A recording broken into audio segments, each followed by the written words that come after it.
The USS Chevalier, a Fletcher-class destroyer, was the first United States Navy ship named in honor of Lieutenant Commander Godfrey Chevalier. Named for Medal of Honor recipient Admiral Frank F. Fletcher, the Fletcher-class was the largest destroyer class ordered and one of the most successful, earning popularity among their crews.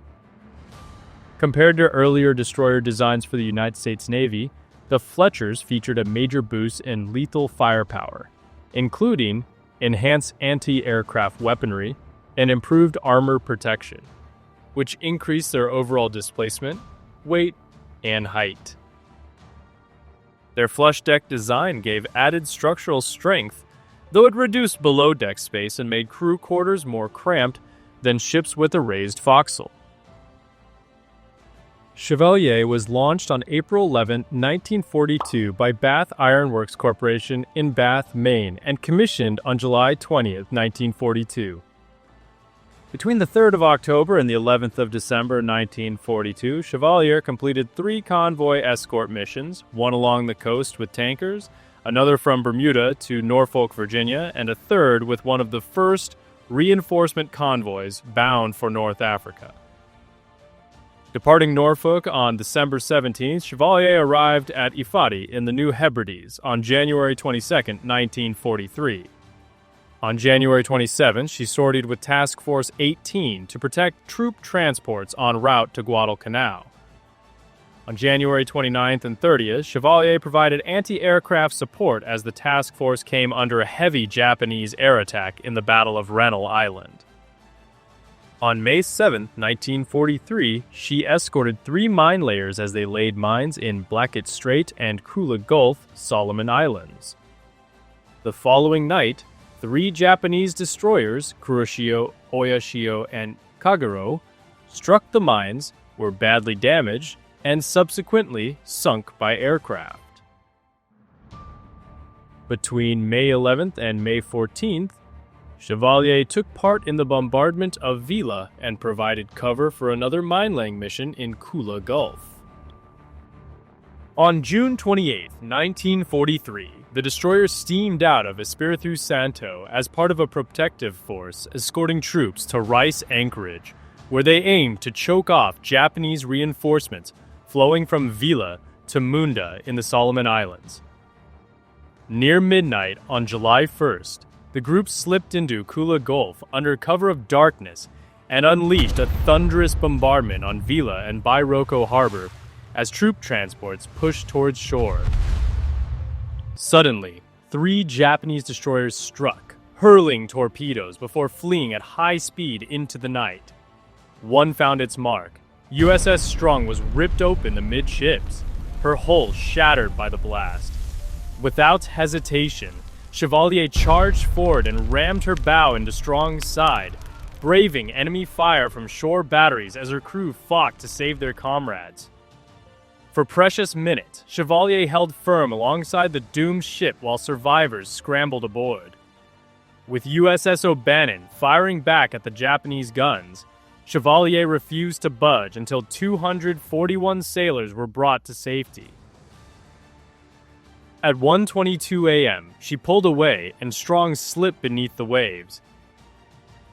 Though her bow bore a gaping 10 by 2 foot gash, Chevalier sailed on, scarred but unbroken, and returned to Espiritu Santo on July 8th for repairs. Repairs finished on July 22, 1943, and Chevalier wasted no time returning to the fight, sweeping through the Solomons on patrol and escort missions until August 14th. The next day, she thundered in to cover the landings at Vella Lavella, shielding Allied troops as they stormed ashore.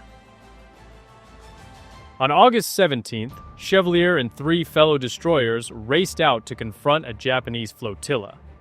4 destroyers and a swarm of barges, attempting a desperate reinforcement of Kolombangara. In the tense clash that followed, the opposing destroyers exchanged fire but quickly disengaged, the Japanese retreating and abandoning their mission. The Americans seized the opportunity. Turning on the stranded barges, they unleashed a withering assault, annihilating the enemy force and sinking 2 submarine chasers, Cha 5 and Cha 12. With the enemy shattered, Chevalier steamed back to Espiritu Santo on August 29th, then set off on a vital escort run to Sydney, Australia, later that September. On October 6, 1943, Chevalier, O'Bannon, and USS Selfridge steamed into danger once more, intercepting 9 Japanese destroyers and transport ships, racing to evacuate troops from Vella Lavella in the Solomon Islands. Though outgunned and outnumbered, the American destroyers charged into the fight. With torpedoes unleashed and guns blazing, they pressed forward, braving enemy fire to keep their weapons locked on target. At 10:05 p.m., disaster struck. Chevalier took a torpedo to the port bow that sheared off everything forward of the bridge, leaving her drifting and helpless. Moments later, O'Bannon, unable to maneuver in time, rammed her crippled sister amidships, flooding the engine room and killing power to her port shaft. As flames licked through Chevalier's broken hull, her captain gave one last order: fire all torpedoes. The deadly salvo hit the Japanese destroyer Yugumo, which exploded in a massive fireball. By 11:26, it was clear Chevalier was lost. Her crew abandoned ship under enemy threat and were rescued by O'Bannon's boats. The next day, USS Vallette sent her to the depths with a torpedo. Her severed bow, found a mile away, was destroyed with depth charges. 54 men were killed and 36 wounded in the harrowing final fight.